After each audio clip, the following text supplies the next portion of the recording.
recently saw the new Wuthering Heights trailer and I was confused. I think like many people, I was expecting intrigue, mystery, maybe some pining, and I got a book talkified version at best. I guess I shouldn't have been surprised since Emerald Fennell is the director. But in the weeks since I saw the trailer, as I've been slowly forming some sort of an opinion about this when I haven't really read the book and this movie wasn't really on my radar until everyone was talking about it, I started thinking about book to movie adaptations as a whole, because I feel like we go through the same cycle when it comes to book to movie adaptations.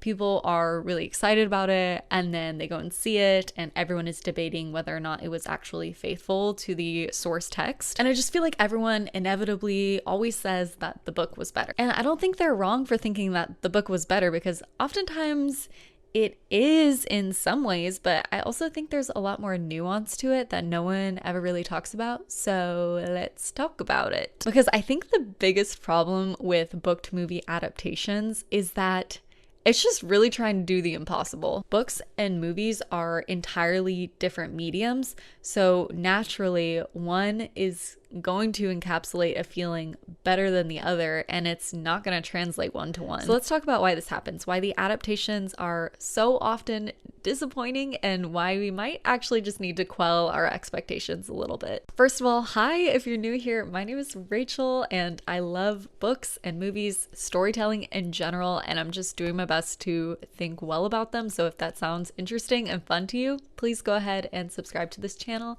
I'd really appreciate it.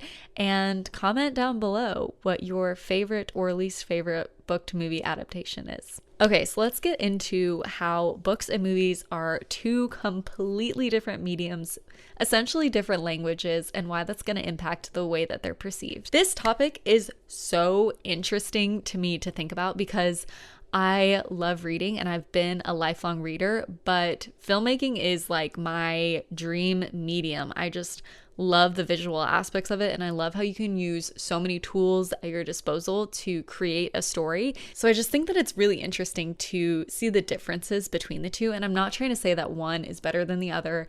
I'm not trying to say that like movies are better because you can do more with them. Books are obviously incredible and a huge part of my life, and I think that the magic that is within books is that they are able to use words, human language, to convey so many beautiful things.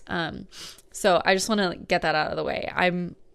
I love film as a medium, but I love books too. I'm not trying to say one is better than the other. But books and movies do speak different languages. A book lives inside your head while a film lives out in the world. With books, you can pause and reread sections. You can change the images you're creating in your head based off of descriptions. It's all very deeply personal and very much tied to your personal experiences. Film, on the other hand, is external. It's all about what can be seen and heard. There's a ton of variables like lighting, sound effects, music, the way that an actor gives a line. So I don't think it's fair to make a one-to-one comparison between the two. For example, Baz Luhrmann uses auditory and visual elements brilliantly in his adaptation of The Great Gatsby. He's not just telling the story through words, he's using pop music, camera movements, and the tempo of the film to tell the feeling, to convey the feeling of the story. He's not doing a one-to-one mirror of the story that F. Scott Fitzgerald told,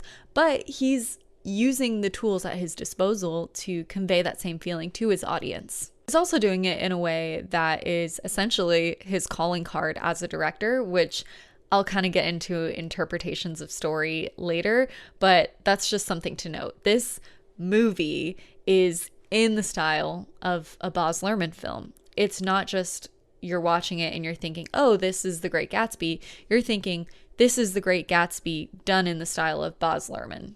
So something to note, and we'll come back to that later. The other huge problem that movies have that books don't have is time. A book can stretch a story anywhere from 100 to 500 to even upwards of 1,000 pages, which is hours and hours of reading time. A movie has essentially 2 hours, maybe 3 if you're Peter Jackson or Martin Scorsese. That means that entire characters and subplots have to be sacrificed just so that the movie can meet its runtime. I think about this a lot when it comes to the Harry Potter films because Ginny in the books was one of my favorite characters, but in the movies, she's hardly even there. Like, she is stumbling over her words and she kind of likes Harry and then they end up married somehow, but it's like, what happened to her whole entire character? And I'm pretty sure there was a whole section about Hermione fighting for the rights of house elves, and that's not in the movies anywhere, but they just didn't have time to get into all of that. Unfortunately, you just can't fit a whole novel into a feature film without losing a few things. Unfortunately,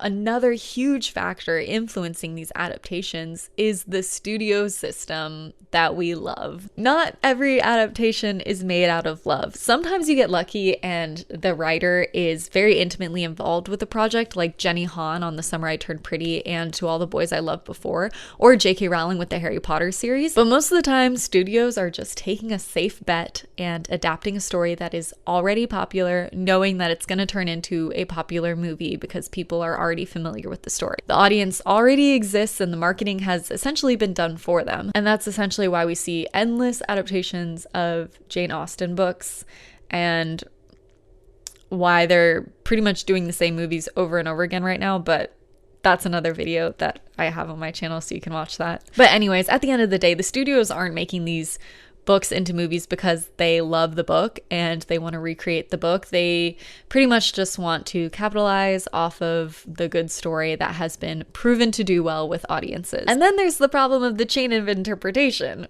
That's a mouthful, but essentially it's like the translation of the story from the book to the final film. When the author writes a book, every single word, every line of dialogue, every feeling that you get is almost 100% from that author's mind. But when you're trying to make it into a film, there's this whole chain of translation that happens.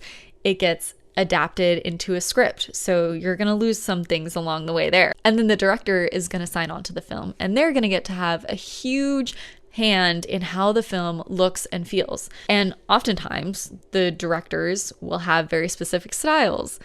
As we saw in The Great Gatsby, Baz Luhrmann, he made a Baz Luhrmann film. That was just the story of The Great Gatsby. Emerald Fennell is making an Emerald Fennell film that is standing on the back of Wuthering Heights. I don't even know if I can call it the same story at this point, because I just genuinely don't know what it's gonna be.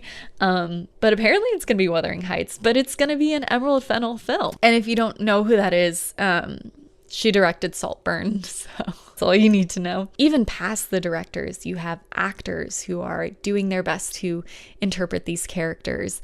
You have the studios who are deciding how they get marketed.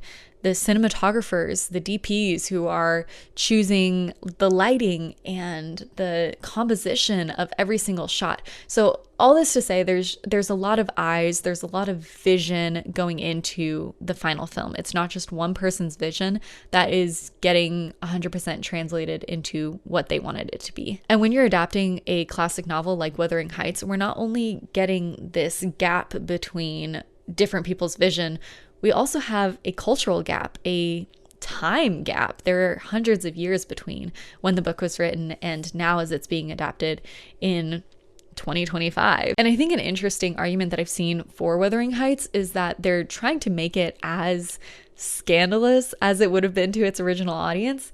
But it truly just does not feel true to the story that was trying to be told in so many ways, because it wasn't marketed as a romance, and I think this one is being marketed as a romance. It could just be marketing though, I really don't know, but that's just my understanding of it. Anyways, there's just a huge gap in interpretation, and in a lot of ways I don't necessarily think this is a bad thing. I think it's kind of cool that we're able to take art and expand upon it and add different creative visions to it. I think it's nice. I think it's good when it is true to the original intention of the art piece, because that is just, it feels really respectful to the author to me. Like, someone took all this time and all this energy into creating a work of art, a piece of literature that was meant to say a very specific thing.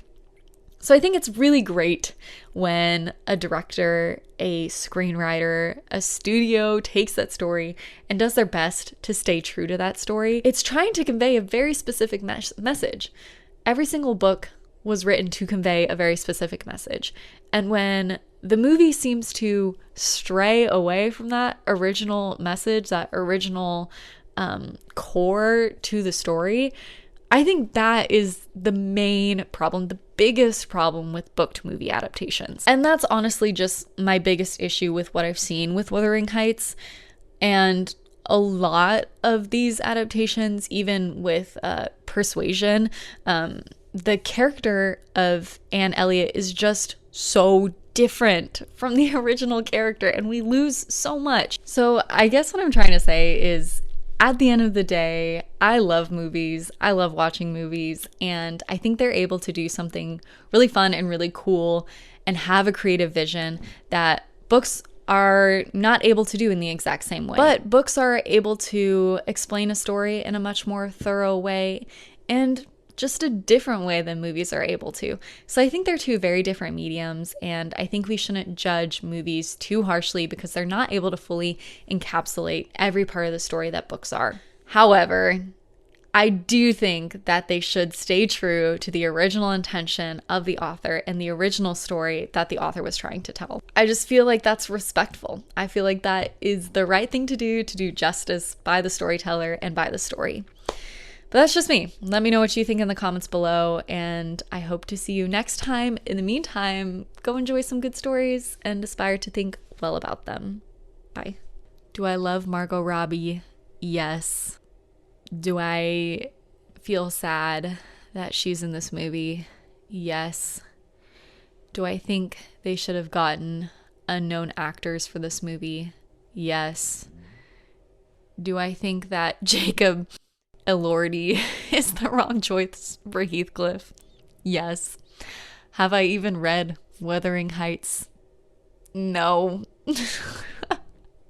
So maybe I'm just a hypocrite and I don't know what I'm talking about. But I'm here and I'm talking about it.